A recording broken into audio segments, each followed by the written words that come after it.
जब भी हम किसी कंपनी का एनालिसिस करते हैं तो बहुत सारी ऐसे फैक्टर, बहुत सारी ऐसी चीज़ें होती हैं जो हम मिस कर देते हैं। तो इस वीडियो में आपको वो सारे फैक्टर्स के बारे में बताने वाला हूँ कि जब आप भी किसी कंपनी का एनालिसिस करें तो वो सारी चीज़ें आपसे मिस ना हो। A great welcome to all of you. आप सभी का स्वागत है इन्वेस्ट साइंस चैनल में। मैं श्रेयांश तिवारी NISM सेबी से सर्टिफाइड। कंपनी के एनालिसिस के लिए जिस वेबसाइट का मैं यूज़ करता हूँ वो है स्क्रीनर। तो आप मेरे स्क्रीन पर वो देख पा रहे होंगे वो वेबसाइट को। तो यहाँ पर ये वेबसाइट जो है किसी भी स्टॉक्स से रिलेटेड सारी इंफॉर्मेशन हमें प्रोवाइड करती है। तो मेरे स्क्रीन पर जो कंपनी आप लोग को दिख रही होगी वो है सिप्ला लिमिटेड। इस सिप्ला में मैं बहुत सारे आपको यहाँ पर आपको फैक्टर्स दिखाई दे रहे होंगे, बहुत सारी चीज़ें यहाँ पर लिखाई दे रही होंगी। इन सब का एक-एक करके मैं आपको डिटेल्स समझाता हूँ। तो यहाँ पर आपको दिख रहा होगा मार्केट कैप लिखा हुआ दिख रहा होगा। ये मार्केट कैप का मतलब क्या है? यहाँ पर आपको दिख रहा होगा कुछ प्राइस लिखा है 1,19,317 करोड़। मतलब सिप्ला को अगर हम अभी खरीदने जाएंगे तो सिप्ला का ये जो एसेट्स वैल्यू है वो 1,19,317 करोड़ हमको यहाँ पर दिखाई दे रहा है। अगर आज हमको सिप्ला कंपनी खरीदनी है तो मुझे इतने पैसे पे करने पड़ेंगे। मार्केट कैप से ये भी पता चलता है कि ये किस टाइप की कंपनी, स्मॉल कैप कंपनी है, मिड कैप है या लार्ज कैप है। जैसे कि अगर आप देखेंगे कि बिलो 5,000 में अगर आप बात करेंगे तो ये स्मॉल कैप कंपनी होती है। बिलो 5,000 करोड़ ये स्मॉल कैप कंपनी होती हैं। और 5,000 से अगर 20,000 करोड़ में अगर आप देखेंगे तो ये मिड कैप कंपनी होती हैं। और यही अगर आप अबाउट 20,000 करोड़ जाएंगे, 20,000 करोड़ से अगर आप ऊपर जाएंगे तो ये लार्ज कैप कंपनियां कहलाती हैं। फिर सेकंड में आपको यहाँ पर करंट प्राइस लिखा हुआ दिख रहा है। ये करंट प्राइस का मतलब क्या है कि सिप्ला के एक शेयर की कीमत जो है वो 1,477 रुपए है। अगर मुझे सिप्ला का अगर एक शेयर खरीदना है तो मुझे 1,477 रुपए पे करना होगा। थर्ड में जो यहाँ पर मुझे चीज दिखाई दे रही है, हाई और लो दिखाई दे रहा है। ये 52 वीक का हाई और लो है। 52 वीक हाई और 52 वीक लो ये मुझे यहाँ पर दिखाई दे रहा है। जैसे यहाँ पर 1702 ये हाई है पिछले 52 हफ्ते का, और ये 52 हफ्ते का जो है लो यहाँ पर मुझे 1192 दिखाई दे रहा है। इससे हमें हेल्प क्या मिलती है कि जो करंट मार्केट प्राइस चल रहा है उससे कंपेयर करने पर, वीक के लो और हाई से कंपेयर करने पर यह पता चलता है कि ये अभी किस रेंज में ट्रेड कर रहा है।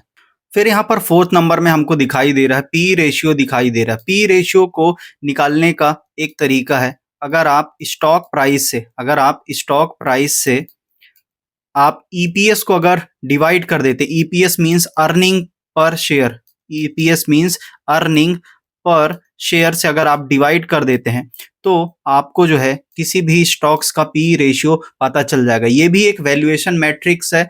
हमको ये हेल्प मिलती है पी रेशियो को देख के कि पता चलता है कि ये वैल्यू ओवर वैल्यूड है या अंडर वैल्यूड है। यहाँ पर हमको पी रेशियो 25.9 दिखाई दे रहा है। मतलब इस कंपनी के 1 रुपए प्रॉफिट जनरेट करते समय, जैसे सिप्ला कंपनी अगर 1 रुपए प्रॉफिट जनरेट कर रही है तो जो इन्वेस्टर हैं, रिटेलर हैं, वो 1 रुपए प्रॉफिट के लिए कितना रुपए देने के लिए तैयार है? तो 25.9 रुपीज जो है कंपनी के 1 रुपए प्रॉफिट के लिए देने के लिए तैयार है।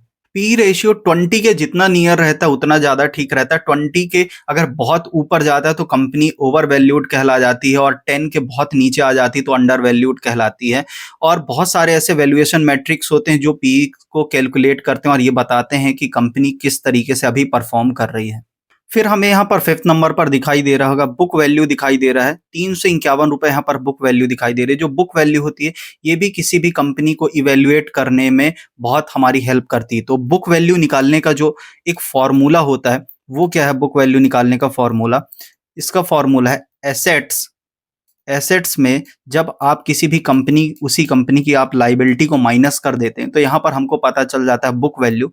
और बुक वैल्यू पर शेयर, बुक वैल्यू पर शेयर अगर इसको निकालना है तो जो तरीका है उसका फॉर्मूला बनता है book value upon total number of share, total number of share. इस तरीके से आप किसी भी कंपनी की बुक वैल्यू को फाइंड आउट कर सकते हैं। और जो बुक वैल्यू पर हमको यहाँ पर रुपीस दिखाई दे रहा है 351, ये किसी भी कंपनी के फाइनेंशियल स्टेटमेंट का प्राइस है, और जो करंट प्राइस है ये इसकी ओरिजिनल वैल्यू होती है, और बुक वैल्यू ये डिफाइन करता है कि किसी भी कंपनी कितनी अभी ओवर वैल्यूड है, अंडर वैल्यूड है, इसको बुक वैल्यू से भी फाइंड आउट किया जा सकता है।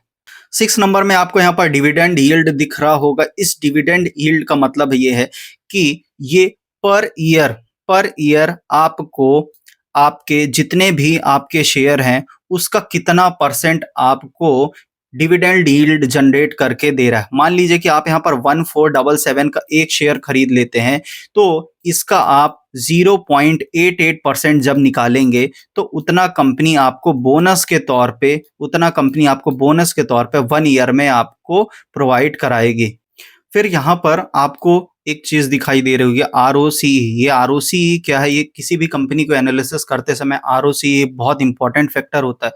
इसके अगर फुल फॉर्म के बारे में अगर जानना चाहेंगे तो इसका फुल फॉर्म है रिटर्न ऑन कैपिटल एम्प्लॉयड। इसका मतलब ये है कि पिछले 1 साल में, लास्ट 1 ईयर में कंपनी में जितना भी पैसा इन्वेस्ट किया गया है उसका कितना परसेंट इनकम जनरेट की गई है कंपनी के द्वारा। मान लीजिए कि किसी भी कंपनी, इस कंपनी में अगर 100 रुपए अगर इन्वेस्ट किया गया है होल्डिंग के द्वारा, तो यहाँ पर 22 रुपीज 8 पैसे ये कंपनी जनरेट कर रही है प्रॉफिट के तौर पर। तो रिटर्न ऑन कैपिटल एम्प्लॉयड किसी भी कंपनी को एनालिसिस करने के लिए बहुत इंपॉर्टेंट फैक्टर है।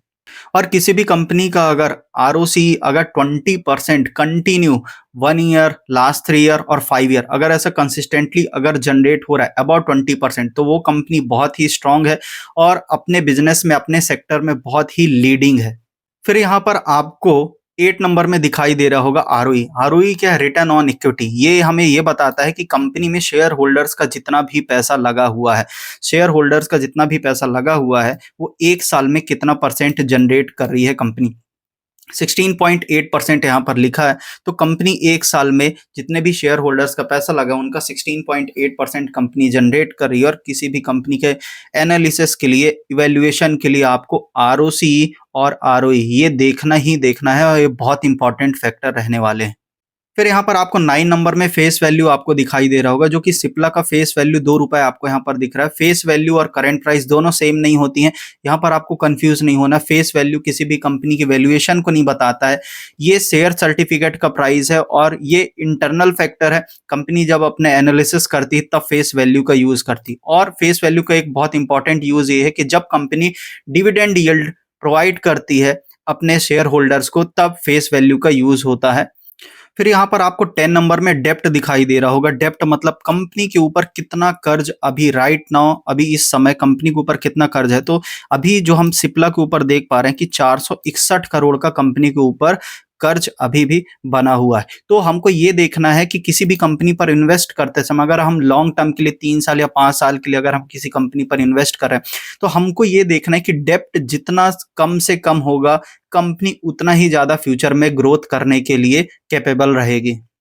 11 नंबर में आपको दिखाई दे रहा है प्रमोटर होल्डिंग, हमको यहाँ पर दिखाई दे रही है। प्रमोटर होल्डिंग ये बताती है कि उस कंपनी के जो फाउंडर हैं, जो उस कंपनी के फाउंडर हैं या ओनर हैं, उस कंपनी में कितने परसेंट ओन कर रहे हैं।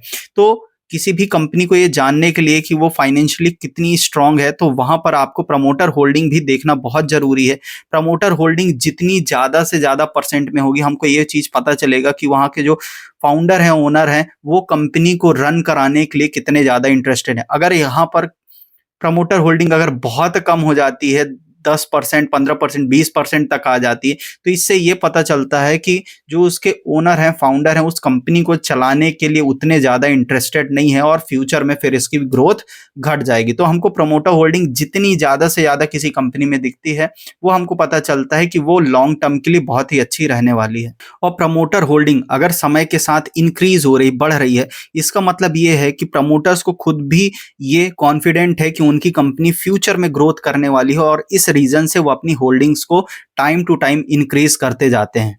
फिर आपको यहाँ पर 12 नंबर में दिखाई दे रहा होगा डेब्ट टू इक्विटी रेशियो। ये रेशियो हमें ये बताता है कि कौन सी कंपनी फाइनेंशियली कितनी स्ट्रांग है, फाइनेंशियली कितनी स्टेबल है। अगर डेब्ट टू इक्विटी अगर 1 से ज्यादा है, अगर 1 से ज्यादा है, तो वो वैल्यू फ्यूचर में उतनी ग्रोथ करने के लिए कैपेबल नहीं है, और अगर हम उसमें इन्वेस्ट कर रहे हैं तो हमारा इन्वेस्टमेंट क्या हो सकता है, नुकसान में आ सकता है। अगर किसी भी कंपनी में आपको इन्वेस्ट करना है तो डेब्ट टू इक्विटी रेशियो आपको ये देखना चाहिए 0 से लेके 0.5 के बीच में अगर डेब्ट टू इक्विटी रेशियो है तो वो सबसे बेस्ट रहने वाला है, और वो फाइनेंशियली स्टेबल है। और जब भी आप किसी कंपनी में इन्वेस्ट करते हैं और आपको फ्यूचर में अगर नुकसान होने लगता है तो आप ये देखेंगे कि उसका डेब्ट टू इक्विटी रेशियो या तो 1 के बहुत नियर में है या तो 1 से ज्यादा है। तो आपको इन्वेस्टमेंट करने से पहले डेब्ट टू इक्विटी देखना बहुत जरूरी है। फिर आपको यहाँ पर 13 नंबर में दिखाई दे रहा होगा, ईपीएस दिखाई दे रहा है। ईपीएस मीन्स है अर्निंग पर शेयर। कंपनी अपने एक शेयर में कितना रुपीस अपने एक साल में जनरेट करी। जैसे यहाँ पर सिप्ला कंपनी का है तो कंपनी अपने एक शेयर के प्राइस पर कंपनी एक साल में 55 रुपए का प्रॉफिट जनरेट करी। आपको ये देखना है कि कोई भी कंपनी का ईपीएस जो है हर साल इंक्रीज हो रहा है या नहीं हो रहा। अगर हर साल इंक्रीज हो रहा है तो आपको ये पता होना चाहिए कि वो कंपनी फाइनेंशियली अच्छी, स्टेबल और फ्यूचर में ग्रोथ करने के लिए कैपेबल है। तो ये वीडियो रही है कंपनी के एनालिसिस करने के लिए, पार्ट 1 वीडियो रही है। इसका पार्ट 2 भी आने वाला है जिसमें और भी पैरामीटर्स और फैक्टर्स को जानेंगे कि कैसे कंपनी को और भी बहुत अच्छे तरीके से एनालिसिस किया जा सकता है अपने इन्वेस्टमेंट के लिए और फ्यूचर के ग्रोथ को देखने के लिए। तो वीडियो कैसे लगी कमेंट सेक्शन में कमेंट जरूर करिएगा, वीडियो को लाइक करिएगा, शेयर करिएगा, चैनल को सब्सक्राइब करिएगा। नेक्स्ट वीडियो मिलते हैं, तब तक सभी को गुड डे।